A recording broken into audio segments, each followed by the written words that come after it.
This was the moment police finally caught the notorious cult leader Sengoku Jesus. The 2-year-long manhunt was over, and now everyone wanted to know where he was keeping the 15 missing women and if any of them were even still alive. But before they could answer that question, the police released him. They just let him walk. The public was absolutely stunned, but this was only the first of many shocking revelations to come. This is the story of Jesus' Ark. Japan, 1975. 5 years before he was the most wanted guy in the country, Sengoku Takeyoshi was a 52-year-old door-to-door knife salesman. You might think he's a loser, but this guy survived World War II and once owned an entire knife factory. And you know what? Sengoku was one hell of a knife salesman. He was just a charming guy with a magnetism that made everyday folks trust him. And the ladies, they loved him. After he showed the housewives his knives, he'd ask if they'd ever heard of a cool cat named Jesus Christ. Most Japanese people didn't know the first thing about old JC because the last time he came over, some very unchill things happened. But if Sengoku was the one leading the Bible study group, now they were interested. But you're probably wondering, who the hell would go to a Bible study group led by a knife salesman? As it turns out, a lot of people, mostly young women. What really drew them in was the way Sengoku talked about his dark past. He didn't lie, he used to be a really bad guy, a spoiled brat whose rich parents would bail him out of trouble every time. The Navy gave him a really bad temper, so bad it bankrupted his knife factory. But he was one of those guys, the Bible saved my life kind of guys. Only problem was, he hated the church, and hated pastors even more. All he wanted was to read the Bible and become more like Jesus. Teach like Jesus. Live like Jesus lived. So what did he do? He started a commune, specifically a Bible study commune that he called Jesus' Ark. You know, like Noah.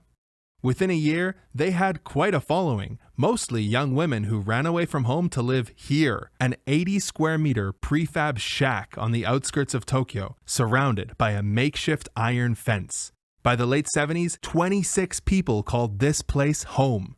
As you could imagine, the parents of these runaway girls were pissed. Every day, they'd show up, banging on the walls of the compound and screaming into megaphones. But that didn't work. The women were now more loyal to a knife salesman than their own freaking parents. The mothers eventually got so desperate, they went to the police, who put detectives on the case. Tensions got so hot that in May of '78, a police squad busted down the door of the compound. But it was too late. The group had disappeared. Sengoku was tipped off about the raid and snuck away with his followers the night before. They were now drifters, running from town to town and avoiding the police. Sengoku kept a tight ship. If any of them got pulled over, even for speeding, and had to show their ID, they'd pack up and move to a new city the very next day. They hustled, working any job they could to make ends meet. He had them selling clothes, tea, seaweed, and, you guessed it, knives. When that wasn't enough, Sengoku's followers dipped into their own savings. One woman even sold her house to help them stay afloat. Over the next 2 years, they set up in more cities than Cirque du Soleil. Meanwhile, desperate parents were reaching out to every news organization they could, and after hundreds of letters, finally one listened. Feminist magazine Fujin Koron. In January 1980, they ran a full-page article titled, "Sengoku Jesus, Return Our Daughters." The media went wild, painting this picture of a smooth-talking cult leader who brainwashed susceptible young women and stole them from their parents. This was the year after the Jonestown massacre, so death cults were on everyone's mind. Some magazines started comparing Jesus' Ark to Manson and his family, and others claimed that Sengoku had created a harem. So, Sengoku was now public enemy number 1. Every day, the tabloids pumped out new stories which only got crazier and crazier. I'm talking stuff like, Sengoku Jesus has already killed the women one by one. Was Sengoku Jesus behind the mysterious 300 million yen heist? Yeah, some of these conspiracy theories were obviously nuts, but it shows you just how terrified people were of him. Around this time, a bunch of media outlets started receiving letters, this time from the women, apparently. They all said the same things. We're fine, we weren't kidnapped, and we're definitely not a death cult. Yeah, that's a totally reassuring sentence. Needless to say, these letters were not convincing anybody. All the commotion soon made its way to the Japanese Diet, their parliament, where representatives called Jesus' Ark a group of fanatics and demanded an investigation. Next thing you know, the police began a massive 2,000-strong manhunt. They searched everywhere and came up with nothing. 6 months later, the cops were losing hope and running out of leads when all of a sudden, they got a call from a very unlikely source. An ambulance had just picked up a strange, ragged-looking old man who fit Sengoku's description. He had had a heart attack, but when they asked his name, he refused to answer. Just like that, they got him. The cops weren't taking any chances, though. They immediately put a guard right outside Sengoku's hospital room, but that didn't keep the reporters out. 自分のやったことはどうも申し訳ないと思いますか？勘弁してやってくれませんか？なんか信念でやったこと？自分の信念でやったことなの？そうしか言えませんね。で、悪いとは思わない。娘たちに迷惑かけたと思わない？病人なんでお願いします。そういう簡単な言葉ではちょっと表現できないんですが。The investigators followed the ambulance call to the dormitories of a printing company and hit the jackpot. There they found Sengoku's wife and all of the missing women. They were safe. But something was wrong. Before we continue the story, I'd like to tell you about the sponsor of today's video, Tokyo Treat and Sakurako. These are Japanese snack boxes that are shipped to your house every month. I have 2 to show you today, both of which have special Valentine's Day themes. Tokyo Treat provides exciting, limited edition Japanese snacks. For their Be My Valentine theme this month, they have Strawberry Shortcake Kit Kat. It's so good. I gotta have another. Pokemon Candy Hearts. I got the rare Pikachu. Oh my god! And much more. I could not believe how much stuff they fit in these boxes. Sakurako is more traditional themed. They partner with local snack makers. Their Valentine's Indulgence box had this chocolate crunch thing. It was so good. A chocolate Danish and even some tea.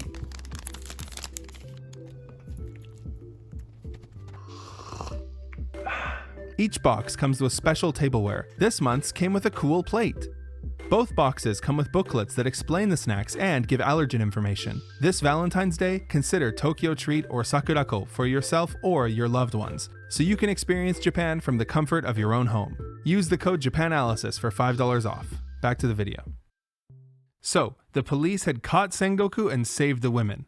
Next, they picked Sengoku up from the hospital in handcuffs. He was taken to a cell and charged with defamation and assault. Everyone in Japan celebrated the news. Everyone but the last people you'd expect. The women he had supposedly kidnapped. The day after Sengoku's arrest, all of them got together and held a press conference, flat out denying that they had been held against their will. Not only that, they tore into the media for painting Sengoku and Jesus' Ark as some kind of dangerous cult. とにかく当面はね、この問題を解決することしかないと思うんですね。解決するのはどういうことですか？一番ね、最善の方法としてはね、その親御さんちゃんと話し合いされてね、お互いのね、こう誤解っていうかね、それが解けて、でそれぞれね、自分の人生をね、自分の意思のままにね、こう歩かれることじゃないですか。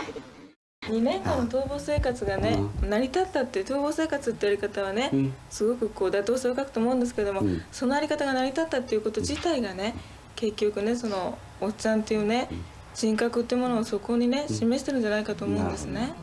Sengoku's followers respected and looked up to him. He was patient and kind. He was their teacher. Sengoku lived and worked alongside his disciples. He even built their first commune with his own 2 hands. He was just a great leader, simple as that. Needless to say, all of the harem allegations were completely rejected. 若い系のお嬢さんたちもたくさんいらっしゃって、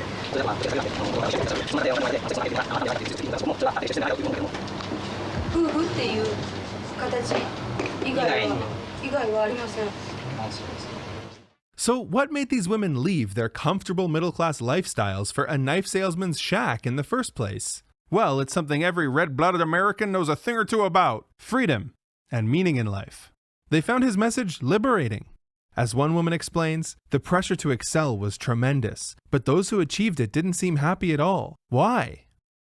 The luxury jacuzzi that her dad bought for her was nice, but she felt happier in the commune's cold concrete bath. In the end, the whole Jesus' Ark kidnapping story was nothing more than a fairy tale spun by the media. Sengoku never even used the name Sengoku Jesus. They made that up too. After the press conference, the police had nothing to hold Sengoku on. So they had to let him go. They released him. He was free. That was it.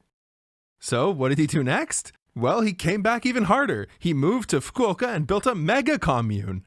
By this point, the police had already brought all the women back to their families. But once they heard that Sengoku was free and what he was building, 娘さんたちは全部親御さんのところに一度帰りましたね。いやいや、帰りました、帰りました。それが全員戻ってきたんですか？全員、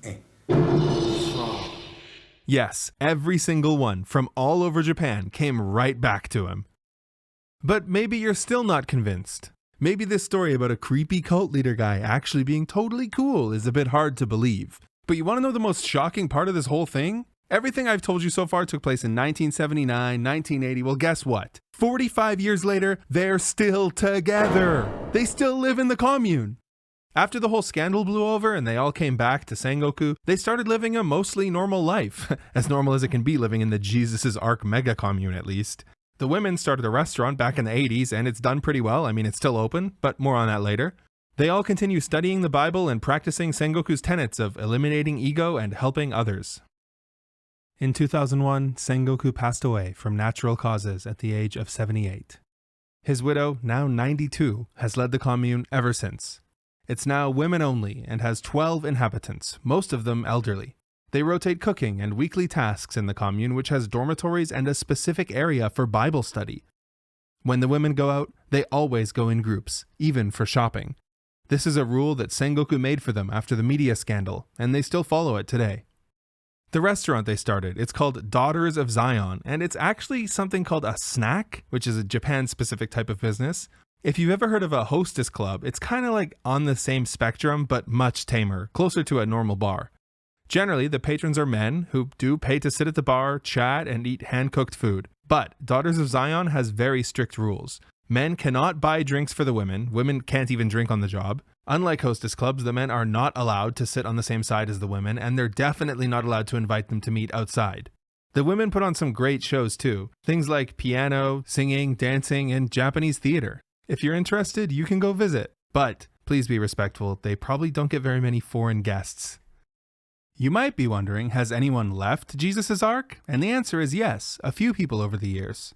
One of the reasons people leave is that the commune added a no marriage rule. Members who get married must leave. I guess the idea is that the commune is supposed to be all single women now. The members who get married are still allowed to participate in all the activities and Bible study and stuff. They just can't live in the commune anymore. Oh yeah, by the way, I forgot to mention, they have a monkey. Guys, monkey! The Jesus' Ark story severely tarnished the reputation of Japanese media organizations. The public kind of caught on that the media spent years attacking an innocent man when the evidence that they were wrong was right in front of them. It would take decades for the media to regain the trust of the public.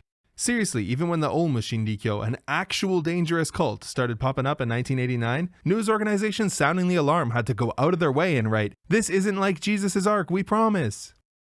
Basically, everyone's come to accept that Sengoku never led a cult and certainly never assaulted anyone. A drama was made about his life in 1985 starring Biito Takeshi. Honestly, this is one of my favorite stories I've ever put on my channel. When I started researching, I thought if I kept digging and digging, eventually I'd find something bad that Sengoku did, but I never found anything. I'm definitely going to go visit the Daughters of Zion bar next time I'm in Japan, and when I do, I'll make another video and talk about my experience there. This was a really fun video to make, even though it's a bit different from my normal content. So if you enjoyed it, make sure you like and subscribe, because that tells me I can make stuff like this in the future, which I love doing. Thank you very much to my patrons, including Woo, NCR Trooper Scout, Manji-san13, Ethan Campbell, and Jason.Artist. Thank you for watching.